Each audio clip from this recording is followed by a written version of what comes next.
Êxodo 25, versículo de número 8. Os irmãos encontraram? Amém. Diz-nos o seguinte: e farão um santuário para mim, e eu habitarei no meio deles. E farão um santuário para mim, e eu habitarei no meio deles. E farão um santuário para mim, e eu habitarei no meio deles. Assente-se, por favor. A minha locução, a minha fala, a minha prédica está pautada naquilo que você já recebeu, talvez em áudio hoje, talvez nem ouviu o áudio, mas viu o flyer, e será também a pauta de algumas falas ao longo dos próximos dias, relacionadas exatamente ou diretamente com o tabernáculo de Moisés, o tabernáculo de Davi e o templo de Salomão. Vocês devem se lembrar que, tratando deste assunto, por ser um assunto não muito estudado e de pouca prática e pouca habilidade também da fala de alguns oradores, pelo fato de se tratar de um assunto complexo, este assunto ele é muito importante porque ele permeia a Bíblia inteira. Se você pegar todo o plano salvífico que esteja correlacionado a Novo ou Antigo Testamento, você pode perceber que existem anuências diretas relacionadas à forma estrutural do tabernáculo, bem como também o desenvolvimento do papel dele com relação à nação de Israel e, muito bem, por assim dizer, aos hebreus. Existem inúmeras pessoas que, infelizmente, com relação a pouca habilidade, talvez, da leitura e também pela falta de desejo da leitura bíblica, acabam, por assim dizer, deixando que informações que estejam relacionadas a assuntos tão importantes como este que vos falo, acabam por serem indiscritos. Vocês não conseguem ter a total amplitude e conhecimento do assunto. E nós, como estamos aqui diante de um desafio muito grande com relação ao fato de que somos parte e somos igreja, nós temos uma convicção plena de que, nesse aspecto, nós precisamos compreender o que a Bíblia tem a nos informar com relação aos seus principais assuntos. Não obstante a isso, o fato de que nós temos dentro da nossa característica assembleiana a ideia de que congregar-nos aqui é importante, e realmente é, mas perceptar, tentar descobrir o porquê é que nós estamos aqui, para vocês conseguirem compreender o motivo pelo qual nós nos congregamos, por que é que nós estamos aqui como igreja, por que é que nós temos que ter um lugar para estar e adorar a Deus, por que é que nós temos que vir à igreja, por que é que semanalmente, mensalmente, porque tem alguns crentes que eles são cultos só de mês em mês ele aparece, né? Mas semanalmente ou de forma fidedigna com relação a alguns, que não são muitos, nós temos uma percepção de que existe a necessidade de tentar compreender isso, tentar descobrir isso, tentar perceptar as razões pelas quais nós estamos aqui congregados. Então, considerando esse fato, considerando o fato de que nós estamos aqui mais uma quinta-feira para aprender da palavra, mais uma quinta-feira tentando dar total atenção para a palavra, porque isso é o que é de suma importância num culto como esse, é a atenção que se dá à palavra. Nota-se que existem algumas pessoas que, despretensiosas do desejo de aprender, elas consideram que estar na igreja não é bom, elas consideram que vir à igreja não é saudável, elas consideram que estar é cansativo. Mas se você convida essa mesma pessoa para uma festa, para o Happy Hour, se você convida ele para ir para um parque, convida ela para ir para qualquer lugar que não seja relacionado. O fator predominante, irmãos, com relação a esse assunto, é o porquê que nós nos congregamos aqui. Por que é que nós viemos para a igreja numa terça-feira, numa quinta-feira e um domingo à noite?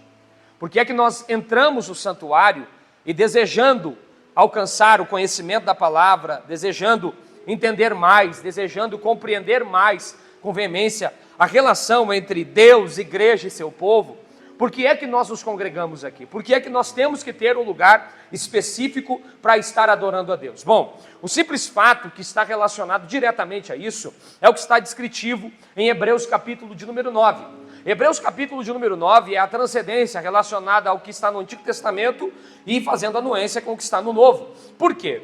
Porque aquilo que transcende como informação do capítulo de número 25 do livro do Êxodo e precede ao fato daquilo que é desejo de Deus e alcança o Novo Testamento, a saber, os escritos daquele que escreveu aos Hebreus, no capítulo de número 9, a partir do verso número 11, ou verso número 3 ao verso número 11, percebe-se que o que Deus estava querendo fazer com relação à instituição do tabernáculo, nada mais era do que um ponto de referência do relacionamento dele com a humanidade, do relacionamento dele com os hebreus, e que por sinal, depois fazendo um apontamento profético, seria um relacionamento dele com a humanidade que, por assim dizer, receptaria a salvação por intermédio do seu filho, a saber, o Cristo, o Nazareno. Quero considerar com vocês que, partindo dessa ideia central, nós temos um motivo pelo qual, e ele é clássico, pelo qual Deus precisa fazer isto acontecer. Por que é que Deus teve a necessidade de formatar, de idealizar, de criar uma sombra das coisas futuras, a saber, no aspecto do tabernáculo, e instituir na terra? Porque a gente que está me olhando aqui com aquela cara de Netflix, por que não lê Bíblia? Porque quem lê Bíblia tem curiosidade, quem tem curiosidade vem para o culto de quinta para aprender. E há algumas pessoas que estão me olhando aqui e não têm curiosidade, exatamente pelo fato de que nunca foram instigados, e eu vou te instigar essa noite aqui. Porque como teu pastor eu tenho a plena convicção de que este ano é um ano de muito crescimento bíblico. Esse é um ano de muito crescimento e de conhecimento bíblico. Então, com esse aspecto, eu decidi ser a primeira série de mensagens com relação ao que eu pregaria como pastor, instituído nessa cidade já há quase 10 meses. A primeira série de mensagens que eu pregaria em 2024 seria sobre o tabernáculo e também fazendo apontamento com relação a quem é Cristo. Porque todo o tabernáculo, quer seja no quesito mosaico, quer seja no quesito davídico, ou quer seja no conceito de templo, a saber, no quesito monárquico sob Salomão, aponta para Cristo. E esse apontamento, ele é um apontamento não só profético, ele é um apontamento diretivo. Tudo que está relacionado ao tabernáculo está correlacionado diretamente com o próprio Cristo. A saber, o fato de que Deus tem um motivador. Qual é o motivador? O motivador de Deus é fazer com que o seu povo, que é povo seu, que é povo escolhido, que é povo eleito, que é sacerdócio real, que é chamado de bichinho de Jacó, ele tem uma consideração de que esse povo precisa mudar a sua mentalidade. Diga mentalidade. Diga mentalidade. Por quê? Porque a partir do pressuposto pecado que sobrecai a ideia ainda adâmica, nós temos um fator que é um fator cronológico. O pecado entrou, automaticamente a morte também entrou. A morte também, porque o salário do pecado é o salário do pecado, ou seja, quando Adão peca, e quem pecou foi Adão, porque é que Eva não pecou? Porque a consciência da ideia do pecado estava sobre Adão, a palavra foi dada para ele. É por isso que quando Adão peca, os olhos de ambos se abrem. Não é quando Eva come do fruto, é quando Adão come do fruto. E a Bíblia não diz que ele experimenta, a Bíblia diz que ele comeu. A ideia que a Bíblia está nos sugerindo, e é um fator pressuposto direto da Bíblia, é de que Adão tinha desejo direto de poder se envolver com aquilo que ele viu a mulher se envolvendo e que nela não fez efeito nenhum. A partir desse momento que ele não consegue considerar o papel dele dentro do Éden, e ele pensa que o fato de a própria esposa ter se alimentado do fruto, não ter acontecido nada, com ele também não vai acontecer, é a ideia central de que o homem, no que diz respeito à ideia salvífica lá no Éden, não conhecia a si próprio. Então o homem sempre teve o problema de se conhecer em Deus aquilo que o homem é. A busca de Deus, se pode ver que isso é muito lógico no nosso meio, é sempre tentar fazer nós lembrarmos quem nós somos para Ele. Ouvi 2 aleluia, 1 meu Deus e 1 amém. Então, considerando o fato de que Deus tem um terreno do pecado que está imposto dentro do conceito adâmico no Éden, o homem perdeu a sua pretensão de se autoconhecer. E isso é muito corriqueiro dos nossos dias. É por isso que Deus tem que estar sempre reafirmando a promessa. Obrigado, João. Deus tem que estar sempre reafirmando a promessa, porque parece que no meio da luta a gente perde a característica do que nós somos. Aí Deus tem que levantar um profeta de novo.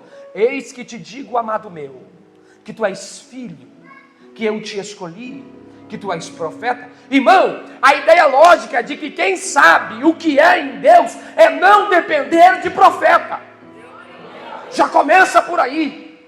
Sabe onde é que nasceu a dependência de ter que estar sempre ouvindo o que nós somos diante de Deus e o quão importante nós somos na lógica da vida contextualizada da vida religiosa? Sabe onde nasceu? No Éden. Porque Deus teve que mostrar para Adão que ele era a autoridade no jardim, porque nem ele sabia o que ele era.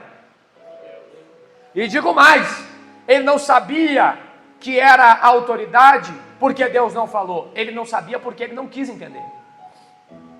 E este é o nosso problema.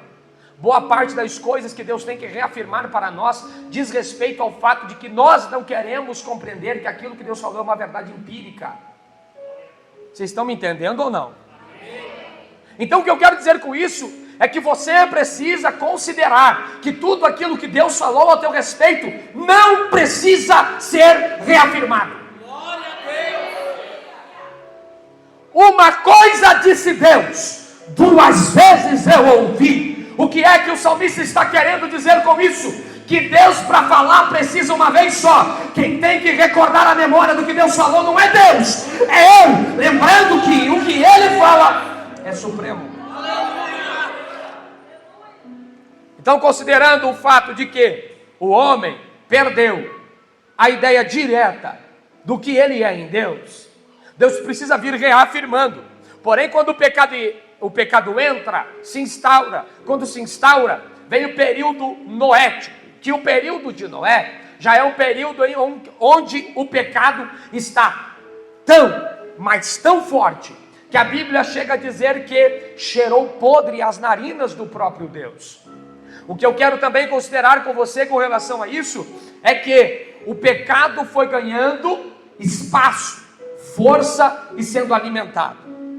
Considerando também que eu estou numa quiz introdutória, em Noé, Deus decide restaurar o seu plano para a humanidade, salvando a Noé e toda a sua família, seus 3 filhos, suas 3 noras, ele e sua esposa. Quero considerar com vocês que na arca nós já tínhamos um apontamento para o tabernáculo. Pergunte qual? A arca só tem uma porta.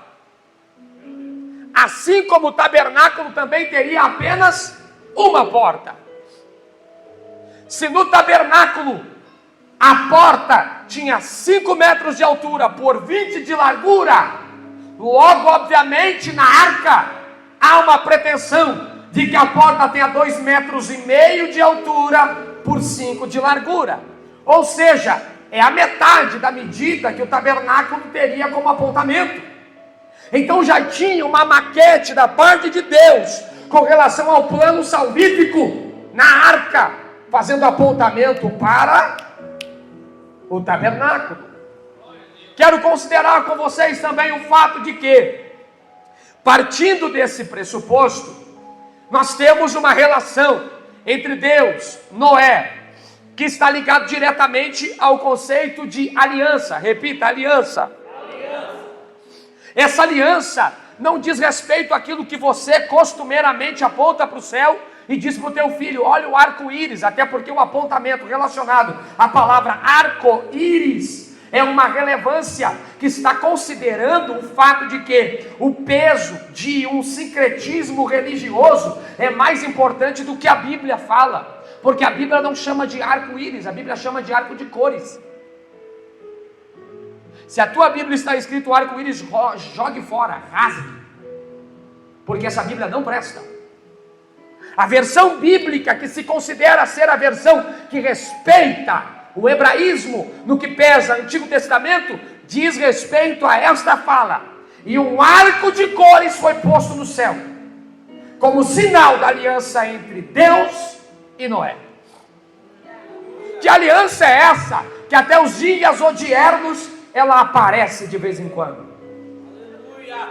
Que aliança é essa que Deus sempre que pode estar mostrando o que fez com o homem na terra? O que eu quero que você considere é que os detalhes daquilo que eles falam é tão importante quanto o assunto em si. Então lá vem Deus.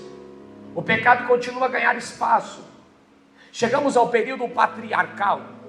No período patriarcal, nós temos a ideia em que o povo que vai sendo gerado em linguagem abraâmica é o povo que, de alguma forma, vai ser o pontapé inicial de todo o projeto salvífico de Deus para a humanidade.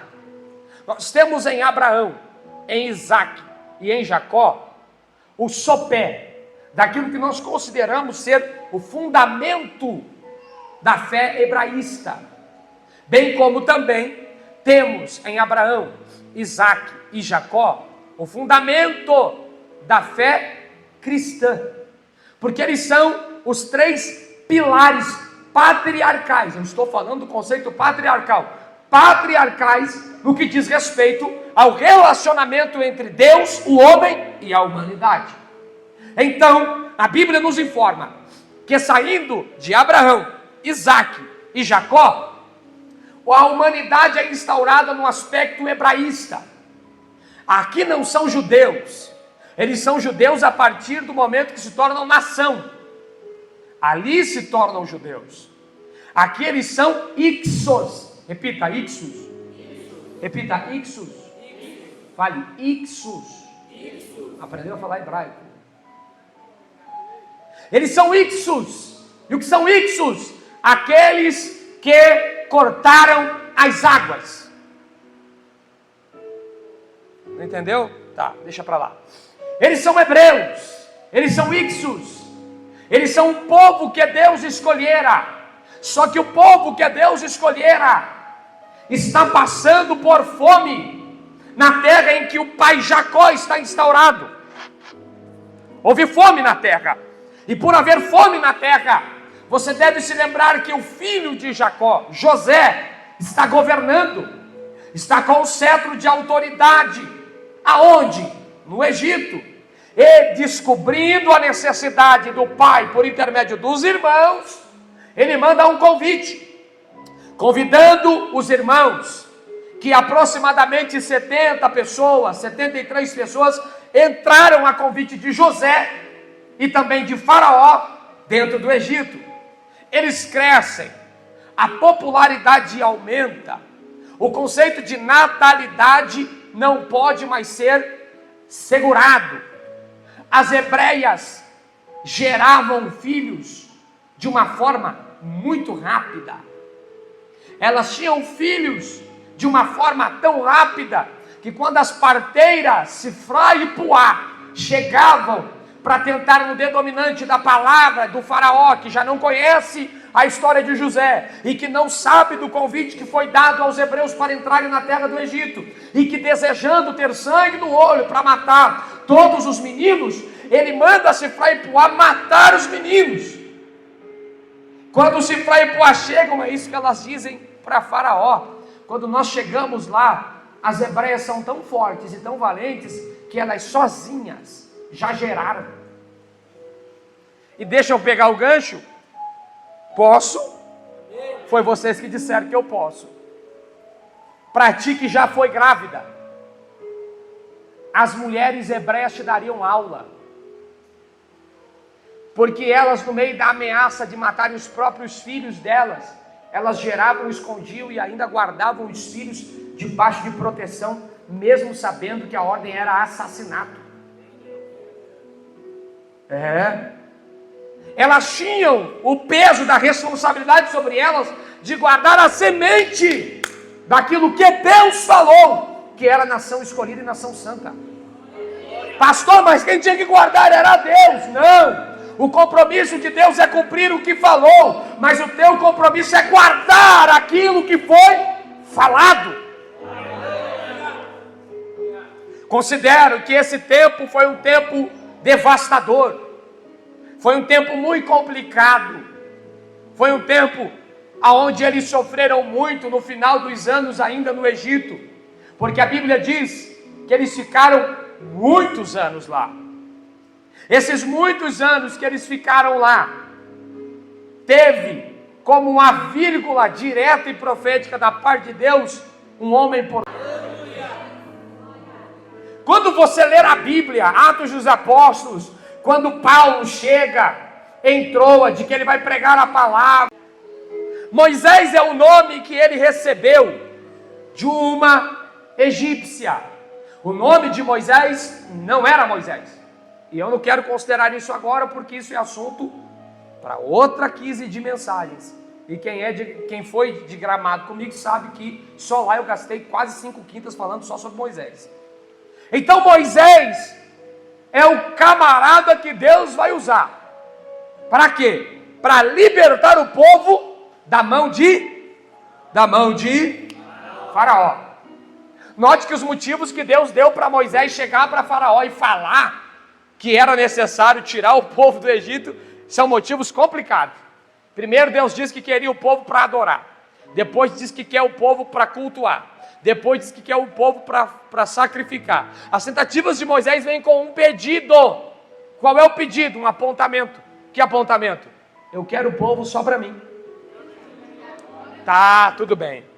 Tu serve a um Deus que tu deve ter ouvido por aí, que ele não arromba a porta, ele pede licença, ele pergunta se pode entrar, né? É assim que tu ouviu por aí? Pois eu quero dizer que isso não é verdade na totalidade da fala. Mesmo que tu diga, não quero, não vou, não é pra mim, ele te pega e te arranca de onde você estiver, para te colocar aonde ele decidiu te colocar. Essa ideia de um Deus educado, helênico, romântico, não é bíblica. O Deus que eu sirvo mata sem nem dizer porque matou. A Bíblia chega a dizer que ele é aquele que desce, e a Bíblia na versão original diz isso: desce e do lixo e do monturo arranca, não é pede, não é por favor, arranca o necessitado e faz força se assentar entre os príncipes. Não, porque Deus só é Deus se pedir licença.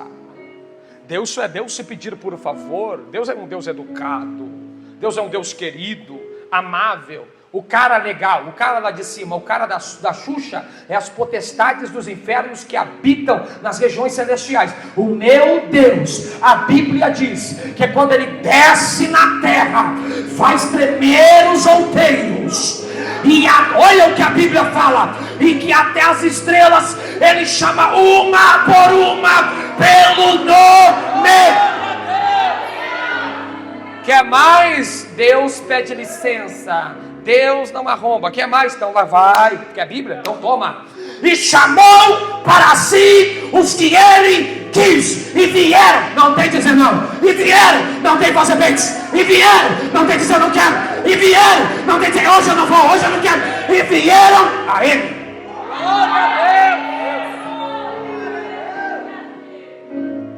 Esse é o teu Deus. Ele pede licença, pede por favor, ele bate na porta, ele pede se pode entrar, pede, então por que tu não está respondendo?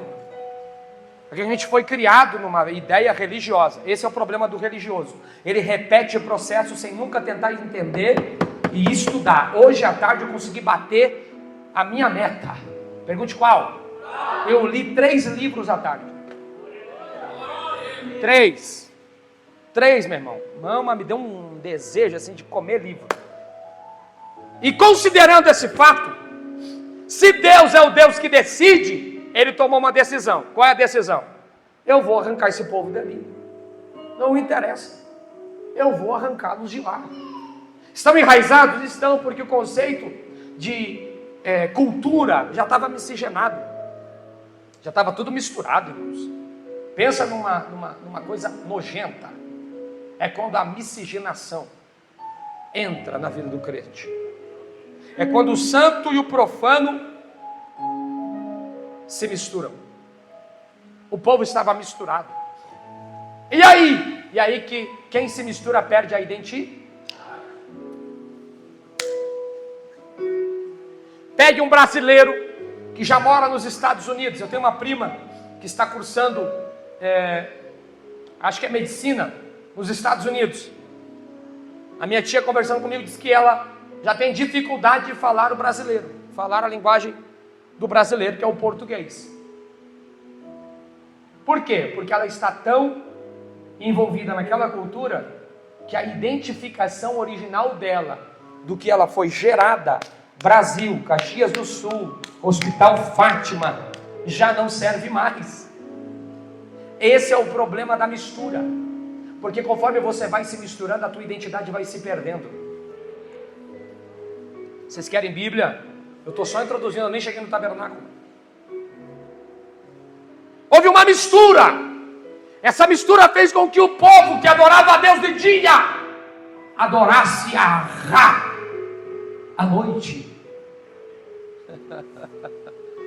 O povo que adorava a Deus começou a se misturar com adoração que não está relacionada a quem é Deus, mas uma adoração pífia, mentirosa e tomada por todo tipo de pecado.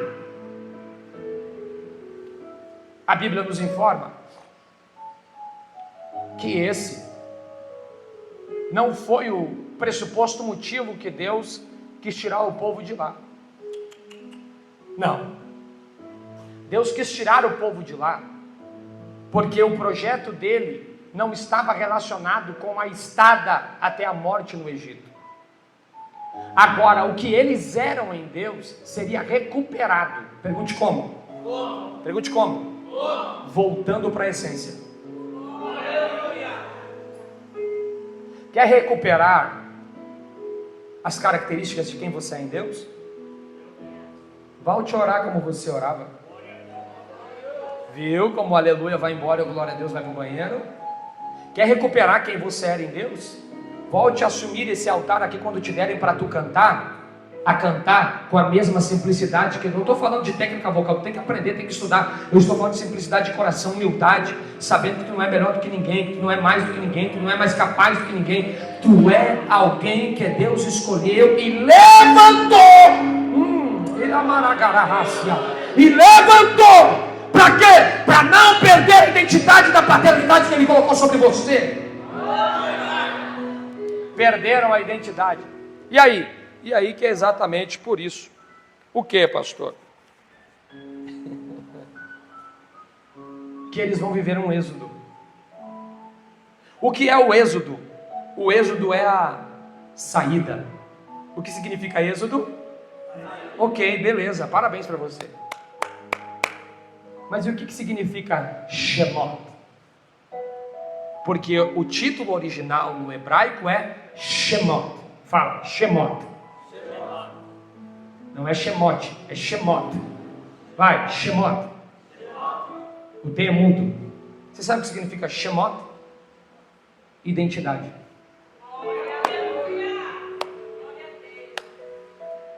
Quer a recuperação da identidade de quem você é em Deus?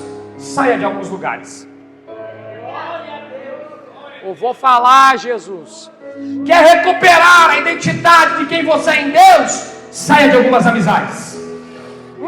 Eu senti Deus nessa palavra. Quer recuperar aquilo que você é em Deus de forma legítima? Aborte alguns projetos e diga a Deus: senta nessa cadeira aqui na sala, vamos conversar. Eu quero voltar a ser filho. Eu quero voltar a ser escolhido. Eu quero voltar a ser aquele que o Senhor chamou para ser. Eu quero voltar. Só que olha o cenário que Deus vai preparar. No Egito vocês são o que vocês quiserem ser. O problema é de vocês. Mas na hora que os dois pezinhos estiver fora do Egito e vocês depender só de mim, aí eu vou tratar do caráter de vocês. Aí eu vou tratar de quem vocês são e do que vocês podem fazer em mim e no poder que há em mim. Qual é o cenário que Deus preparou para fazer com que este povo, saindo do Egito, recuperasse a sua identidade? O deserto. Por que o deserto? Porque no deserto não tem para onde fugir. Chegou no deserto, se voltar é só o Egito. E se voltar para o Egito, a espada de Faraó te mata. Posso aplicar? Posso aplicar? Vida cristã, Cristo, Bíblia, palavra, ó. Experimentou? Experimentou? Ok. Nem para servir a Satanás mais tu presta. Glória a Deus.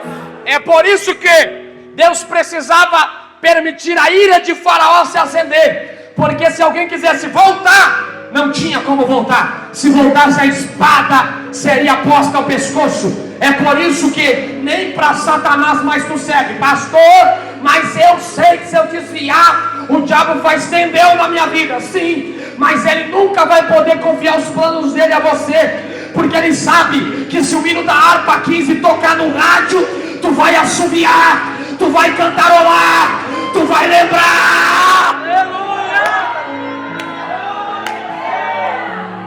Você não tem mais a confiança do diabo, meu filho.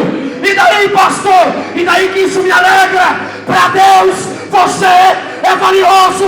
Para Deus, você...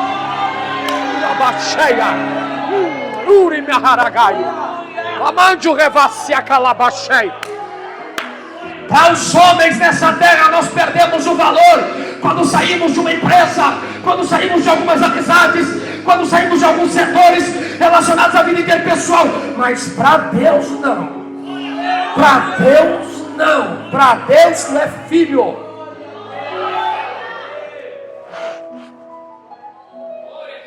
Preguei aqui há poucos dias sobre a decisão do filho pródigo. E note uma coisa sobre esse texto. Na terra onde ele estava, ele era tratado como serviçal de porcos. Porque o que o diabo tem para quem está longe da sua própria identidade é mesclar a identidade dele com tudo que não presta.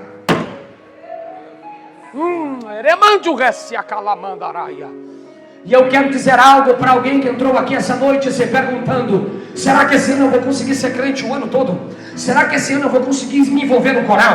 Será que esse ano eu vou conseguir me batizar? Será que esse ano eu vou me tornar um obreiro? Será que esse ano eu vou poder ajudar mais o meu pastor? Vou poder ajudar mais a minha igreja? Pregar mais, ganhar mais almas?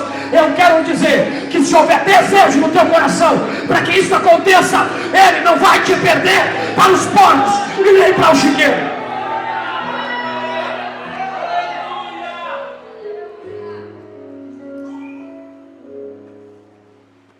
Ainda introduzindo, considero com você que o fato é de que Deus tinha que trocar a identidade deles, ou melhor, resgatar a identidade deles. Pergunte o porquê.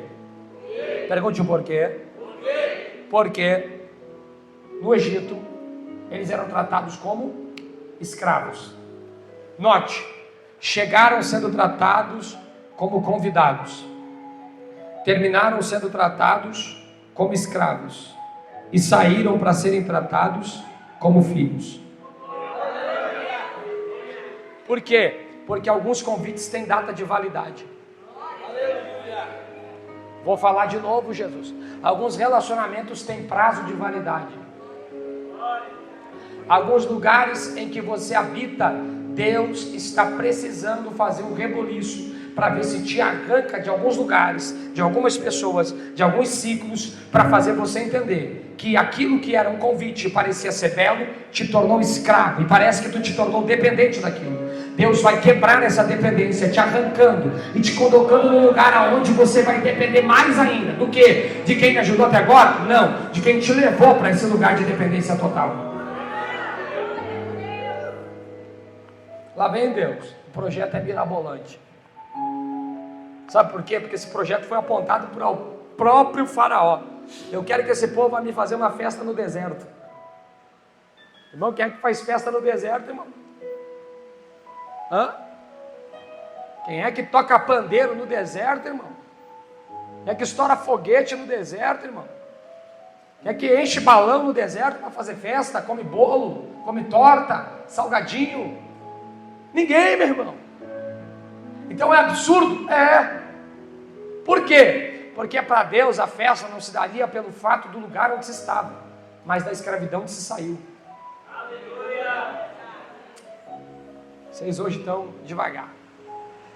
O que Deus estava sugerindo com a fala era de que a festa não se daria pelo fato de que, não, nós vamos para o deserto e vai ter uma festa lá grande. Não.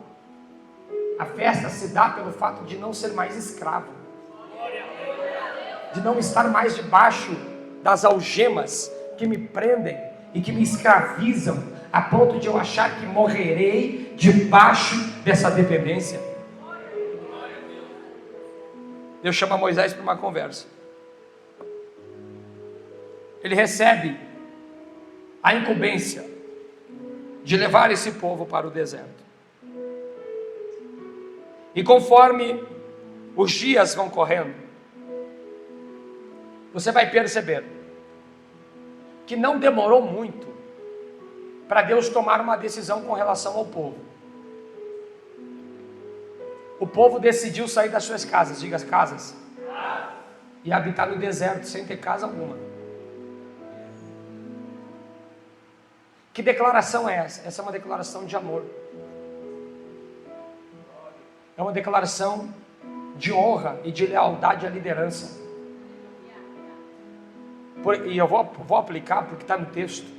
Não está no script, mas está no texto. O discípulo não tem dificuldade de obedecer a alguém que ele sabe que foi levantado por Deus, mesmo que seja no meio do deserto. Ele obedece. É um princípio de honra, porque eles estão honrando Moisés, a liderança de Moisés. E vão para o deserto. Guiados por quem? Guiados por quê? Por Moisés. Eles passam o Mar Vermelho. Muitas coisas acontecem até o capítulo de número 25. E Deus viu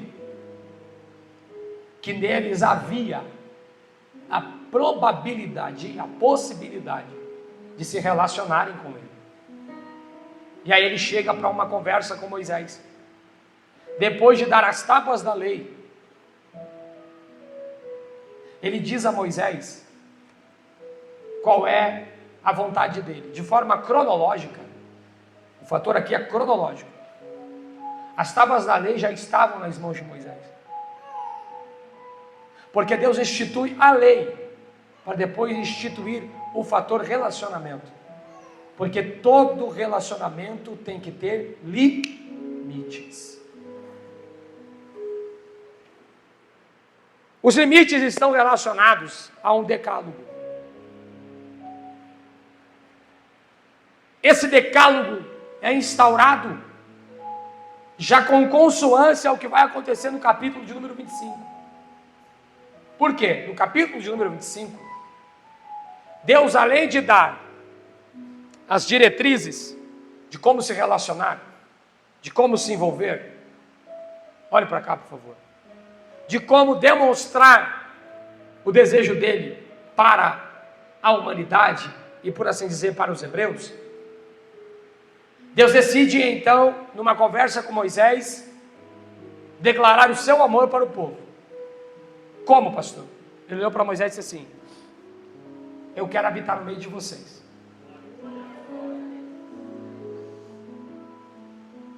Eu quero morar no meio de vocês. Eu quero conviver com vocês. Como é que é? Sim. Eu quero conviver com vocês diariamente. De que jeito? Eu quero que seja erguido um tabernáculo, uma casa para mim morar. Você sabia que Deus gosta desse negócio de geografia instaurada? Sabia? Que Deus gosta desse negócio de Deus, esse lugarzinho aqui é só teu, não é de mais ninguém. Deus sempre gostou, irmão, desse negócio de Deus, vamos lá no quarto conversar. Senta aqui no pé da cama, vamos conversar, eu e o senhor.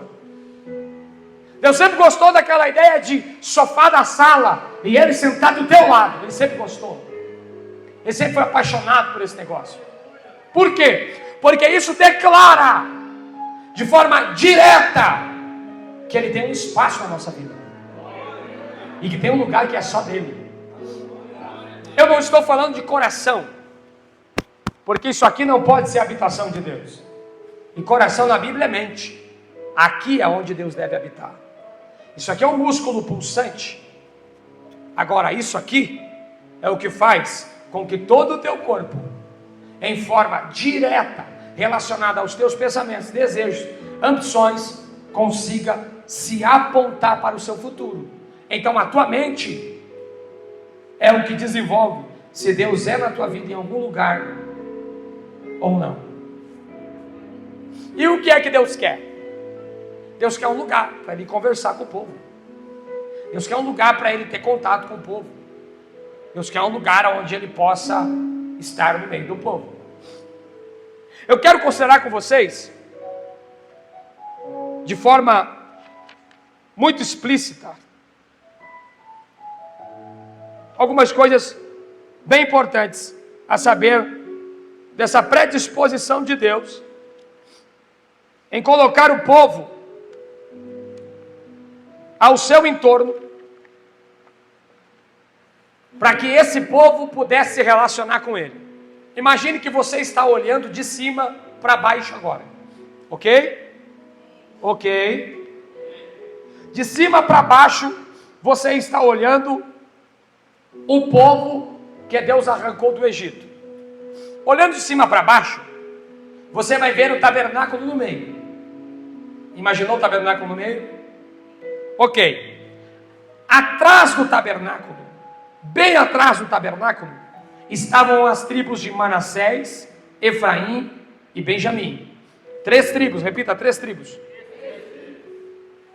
Considerando esse fato, eles eram os menores. O menor volume de pessoas estava atrás do tabernáculo, ok?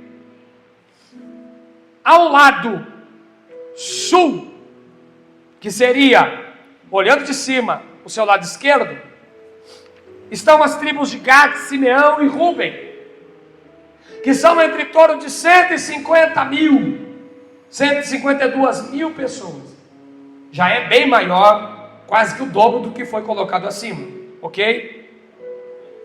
Agora para o lado norte, que é o lado direito de quem olha de cima para baixo, estão as tribos de Dan, Aser e Naphtali, que davam em torno de 151 mil. Está quase igual, não está?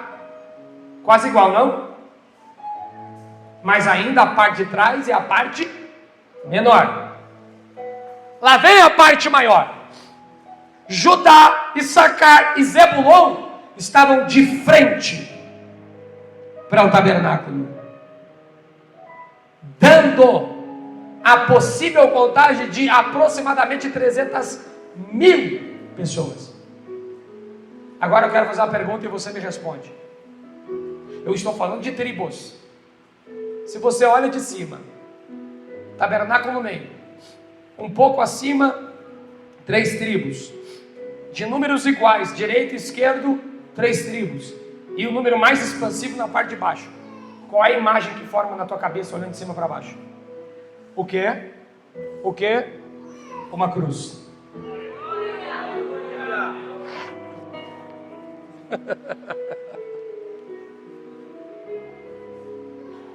Por que eu estou dizendo isso? Porque algumas pessoas precisam compreender que tudo que está na Bíblia é um apontamento para cruz, para Cristo. Então, olhando de cima, você vê o plano de salvação do próprio Deus para a humanidade. Eles não fazem ideia do porquê é que estão instaurados dessa forma. Uns à direita, outros à esquerda, uns na frente, outros atrás. Mas Deus que está olhando de cima está dizendo: é a cruz do meu filho. É a cruz do meu filho. É a cruz do meu filho. Por quê? A cruz do meu filho salva Efraim, Manassés, Benjamim. A cruz do meu filho salva Aser, Naphtali. A cruz do meu filho salva Gad, Simeão e Rúben. A cruz do meu filho salva Judá, Issacar e Zebulon. Salva a todos.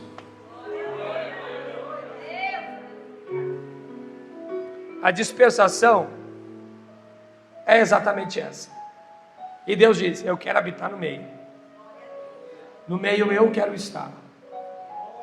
Eu quero um santuário para habitar ali. E do capítulo 25 ao capítulo de número 40, nós vamos ter a descrição do que é que Deus queria de Moisés com relação à construção do tabernáculo. E considerando o fato de que nós estamos apenas introduzindo, eu já vou encerrar agora. Repita a palavra santuário. Santuário. A palavra santuário, que é o desejo de Deus com relação ao pedido que ele faz, no hebraico é Mikdash, que significa lugar santo. Lugar santo. Quando Deus pede, escute por favor, quando Deus pede um santuário, a pergunta que não quer calar é: pode uma mão profana construir algo santo? Pode? Pode? Veremos na próxima quinta.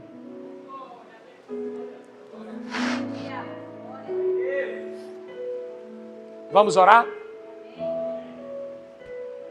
Predisposição na oração, muito simples. Eu quero que você peça para Deus aquilo que o salmista Davi pediu. Uma das orações mais lindas que o salmista Davi fez foi essa, dizendo: crie em mim um coração puro. Por que é que ele pede isso? Porque ele tinha desejo de ser a habitação de Deus.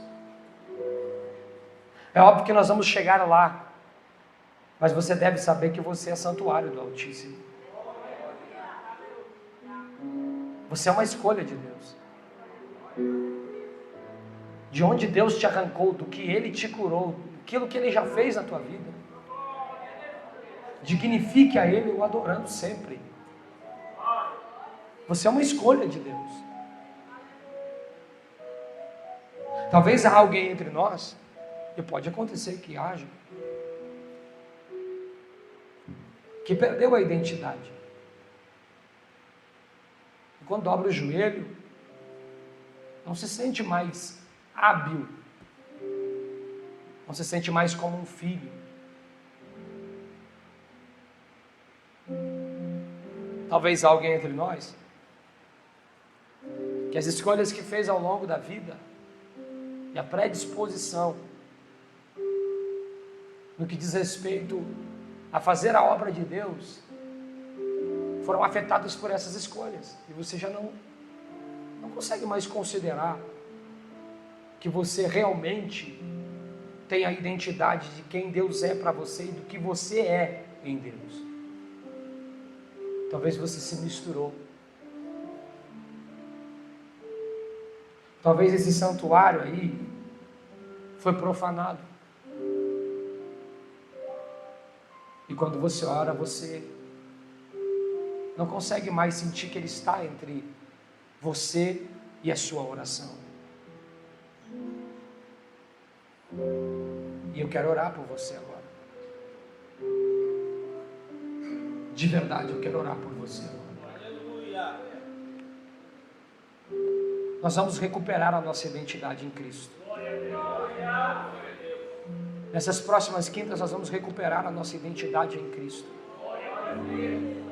Se tivermos que abrir mão de alguma coisa, nós abriremos.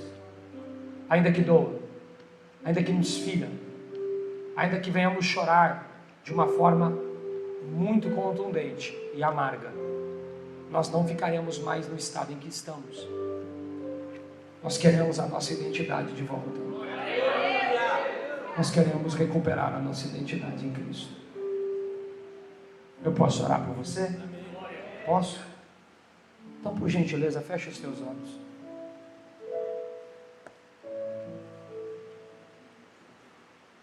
Há pessoas que estão aqui, Senhor, que ouviram essa palavra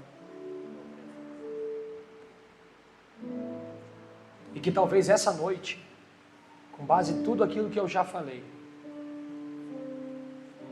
não estejam gostosos com a vida que estão levando. É provável que alguém que esteja aqui me ouvindo já tenha derramado as suas lágrimas durante essa semana toda, porque sabe que tem perdido a identidade em Ti. Mas eu oro pelos Teus filhos agora, e eu te peço, devolva-nos a nossa identidade. que tenhamos a perspicácia e o desejo de recuperar a nossa identidade em Ti. Se esse foi o motivo pelo qual o Senhor decidiu estabelecer um santuário terreno, eu quero, Senhor, nesse momento, com audácia, mas também com muita humildade, lhe dizer: nós estamos dentro do santuário essa noite. Nós estamos no lugar da recuperação de identidade essa noite. Há pessoas que estão aqui que têm potencial, que têm uma chamada tão grande, que podem tanto em Ti, se decidirem se posicionar, mas o diabo já descobriu onde é o ponto fraco dele, onde é o ponto fraco dela. O diabo já sabe onde mexer. Uramai de oração. Uramai do relevância. E eu oro agora que esta pessoa tenha a identidade recuperada em Ti, para a glória do Teu nome. Enquanto o grito na cruz do Calvário for o mesmo: tetelestai, está consumado, isto significa que há esperança para nós. Há esperança para nós, há esperança para nós. E em nome de Jesus eu declaro, Senhor, que o Teu Filho voltará a ser quem Ele nunca deveria ter deixado de ser em Ti. Amém e amém.